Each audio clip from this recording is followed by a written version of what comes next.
The land remembered Marcus long before it feared him. Dusty roads bent toward his warehouses. Wagons creaked under gold, and strong horses stamped the ground like owned thunder. Marcus watched it all with cold eyes. To him, worth had a single measure: profit.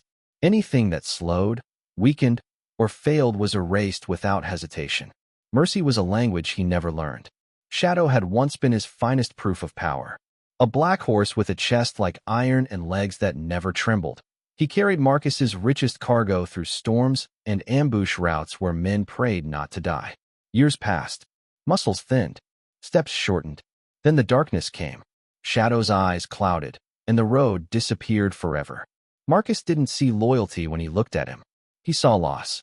Shadow was pushed into the farthest corner of the stable, where light never reached. No brush. No water spoken over softly. Just silence thick enough to choke. Aaron knew that silence well. Every morning before dawn, he lifted firewood onto his bent back and walked miles of stone and heat. His hands were split and bleeding, his clothes threadbare. He sold his wood to Marcus because hunger gave no choices.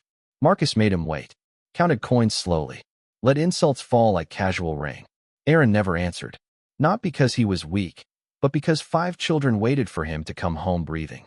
One day, inside the stables, Aaron saw Shadow.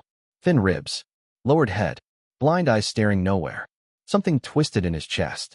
He stepped closer, feeling the weight of his own years pressing down. When his hand touched Shadow's neck, the horse leaned into it, trembling. It was the first kindness either of them had felt in a long time. You'll see why that moment mattered. Marcus noticed. He always noticed anything that threatened his control. Old anger resurfaced, the gold lost years ago, a failure he blamed on the horse. That night, rage filled the stable. Orders were given. Shadow was dragged into the desert and tied to a dead tree, left beneath a sky that offered no mercy. At dawn, Aaron heard a sound that didn't belong to the wind. A broken cry. He followed it and found Shadow shaking, dry, almost gone.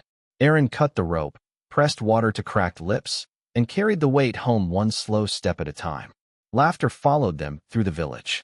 A blind horse. A foolish man. Aaron didn't look back. Days passed. Then weeks. Shadow stood again. Still blind, but listening. Remembering. One morning, before the sun rose, Shadow pulled at the rope, insistent. Aaron followed him into the desert as the wind erased their tracks behind them. The horse moved with strange certainty, stopping only when the land changed shape. When a stone like a bird's head rose from the sand. Shadow struck the ground once. Aaron began to dig. Metal rang beneath his hands. And before he could lift his head, footsteps sounded behind him, sharp and fast, carrying the breath of a man who had never learned to let go.